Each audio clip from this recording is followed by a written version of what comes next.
വളരെ പ്രധാനപ്പെട്ട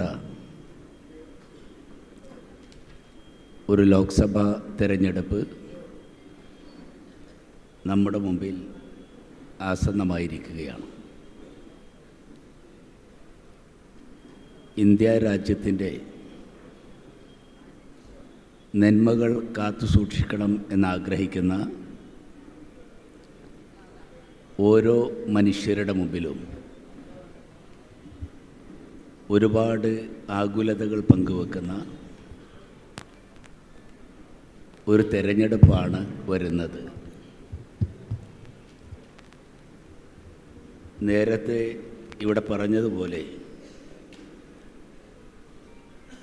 ഇത്തവണ മതേതര കക്ഷികളുടെ താളം പിഴച്ചാൽ ജനാധിപത്യ സംവിധാനത്തിലുള്ള ഒരു തെരഞ്ഞെടുപ്പ് പോലും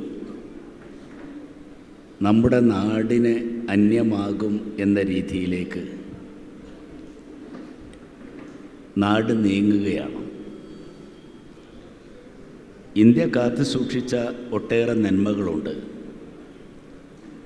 ഇന്ത്യ രാജ്യത്തിൻ്റെ മതേതര നന്മ നമ്മുടെ ഭരണഘടനയുടെ ഒരു പ്രൊഡക്റ്റ് അല്ല. ഭരണഘടന ഉണ്ടാകുന്നതിന് മുമ്പ് ഈ രാജ്യത്ത് മതമൈത്രിയും സ്നേഹവും സൗഹൃദവുമൊക്കെ നിലനിന്നിട്ടുണ്ട്. മധ്യേഷ്യയിൽ നിന്ന് വന്ന ആര്യന്മാരെ ദ്രാവിഡന്മാർ സ്വീകരിച്ചതും ഇവിടെ എത്തിയ മുസ്ലിങ്ങളെയും ക്രിസ്ത്യാനികളെയും ഒക്കെ ഹൈന്ദവ സമുദായം സ്വീകരിച്ചതുമൊക്കെ ഭരണഘടന പിറവിയെടുത്ത കാലത്തല്ല, അത് ഇന്ത്യയുടെ പൈതൃകമാണ്. ആ പൈതൃകം തിരിച്ചറിയുന്നത് കൊണ്ടാണ് രാജ്യത്ത് ആദ്യമായി ഒരു ഗവൺമെൻറ് ഉണ്ടാകുമ്പോൾ ആ ഗവൺമെൻറ്റിൻ്റെ പ്രധാനമന്ത്രി ആരാകണം എന്ന് നല്ല ദൈവവിശ്വാസിയായ മഹാത്മജി അന്വേഷിച്ച് കണ്ടെത്തിയത് തികഞ്ഞ മെറ്റീരിയലിസ്റ്റായ ഒരു മതത്തോടും പ്രത്യേകമായ ആഭിമുഖ്യമില്ലാത്ത പണ്ഡിറ്റ് നെഹ്റുവിനെയാണ്.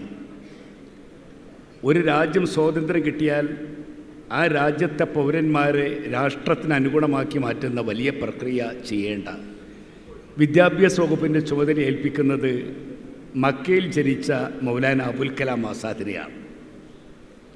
അതോടൊപ്പം തന്നെ ജോൺ മത്തായിയും സർദാർ വല്ലഭായ് പട്ടേലും ഏറ്റവും അധസ്ഥിത വിഭാഗത്തിൽ നിന്ന് വളർന്നു വന്ന് വലിയ നിയമജ്ഞനായി മാറിയ ഡോക്ടർ അംബേദ്കറും ഒക്കെ ഉൾക്കൊള്ളുന്ന ഒരു ഗവൺമെൻറ്റാണ് നമ്മുടെ രാജ്യത്ത് ആദ്യം ഉണ്ടാക്കുന്നത്. അത് ഇന്ത്യയുടെ പരിച്ഛേദമാണ്. വിദേശ രാഷ്ട്രവുമായി ഇന്ത്യ ആദ്യത്തെ ഒരു യുദ്ധത്തിന് ഒരുമ്പെടുമ്പോൾ ആ യുദ്ധത്തിന് നേതൃത്വം കൊടുക്കുന്നതിൽ പോലും അത് കാണാൻ കഴിയും. പാർസിയായി ജനിച്ച ജനറൽ മനേക്ഷ കരസേനാ മേധാവിയും ഒരു സിഖുകാരനായി ജനിച്ച ജനറൽ അറോറ നാവികസേനയുടെ മേധാവിയും ഒരു മുസ്ലിമായി ജനിച്ച ലുത്ഫി വ്യോമസേനയുടെ മേധാവിയുമായി ഇന്ത്യ രാജ്യത്തിൻ്റെ അതിർത്തി കാക്കട്ടെ എന്ന് നെഹ്റു തീരുമാനിക്കുന്നത് അത് ഇന്ത്യ കാത്തു സൂക്ഷിക്കുന്ന ആ നന്മയാണ്. ആ നന്മ രാജ്യം തകരുകയാണ്. ഇന്ത്യ സ്വാതന്ത്ര്യം കിട്ടുമ്പോൾ നമുക്കറിയാം ഇന്ത്യയുടെ ധാന്യക്കൂടാരം ബംഗാളിലെ ഗോതമ്പ് വയലുകളാണ്. അത് പാകിസ്ഥാനിലേക്ക് പഞ്ചാബിലെ ഗോതമ്പ് വയലുകളാണ്. അത് പാകിസ്ഥാനിലേക്ക് പോയപ്പോൾ ബംഗാൾ പട്ടിണി എന്ന പേരുള്ള വലിയ ദുരന്തം രാജ്യത്തുണ്ടായി. അമേരിക്കയുടെ നുറുക്ക് ഗോതമ്പ് കൊണ്ട് പട്ടിണി മാറ്റിയിരുന്ന ഒരു സമൂഹത്തെ മാറ്റിയെടുത്തത് നെഹ്റുവിൻ്റെ വീക്ഷണങ്ങളാണ്. ബക്രാന്തങ്കൽ അണക്കെട്ടിന് തറക്കല്ലിട്ടുകൊണ്ട് നെഹ്റു പറഞ്ഞത് നവഭാരതത്തിൻ്റെ ക്ഷേത്രങ്ങൾക്ക് ഞാൻ അടിത്തറയിടുകയാണ്. ഇതുപോലെയുള്ള ഒരുപാട് ക്ഷേത്രങ്ങൾ പണിയണം ഇന്ത്യ രക്ഷപ്പെടാൻ. നെഹ്റുവിൻ്റെ വീക്ഷണം ശരിയായിരുന്നു. ആ വീക്ഷണത്തിൽ നിന്നുകൊണ്ടാണ് മൻമോഹൻ സിംഗിൻ്റെ കാലഘട്ടത്തിൽ ഭക്ഷ്യസുരക്ഷ നടപ്പിലാക്കുന്ന രാജ്യമായി ഇന്ത്യ മാറിയത്. ഇന്ത്യ വളർന്നു. ആ വളർച്ച മുഴുവൻ ഇന്ന് വിസ്മരിക്കുകയാണ്. ഇന്ത്യ ഉണ്ടാക്കിയെടുത്ത ആ നന്മകളെ മുഴുവൻ തകർക്കുകയാണ്. ശ്രീമതി ഇന്ദിരാഗാന്ധി അതിർത്തി കാക്കുന്ന പട്ടാളക്കാരെയും രാജ്യത്ത് ഭക്ഷ്യോൽപാദനം നടത്തുന്ന കർഷകനെയും ഒരുപോലെ എടുത്തുകൊണ്ടാണ് പറഞ്ഞത് ജയ് ജവാൻ ജയ് കിസാൻ എന്ന്. ഇന്ന് ആ കർഷകൻ്റെ നെഞ്ചിലേക്ക് പട്ടാളക്കാർ വെടിയുണ്ട് എതിർക്കുന്ന നാടായി ഇന്ത്യ മാറുകയാണ്. അപകടകരമായ പാന്താവിലേക്ക് ഈ രാജ്യം നീങ്ങുകയാണ്. ഈ രാജ്യത്തെ തിരിച്ചു കൊണ്ടുവരേണ്ട ബാധ്യത നമുക്കുണ്ട്.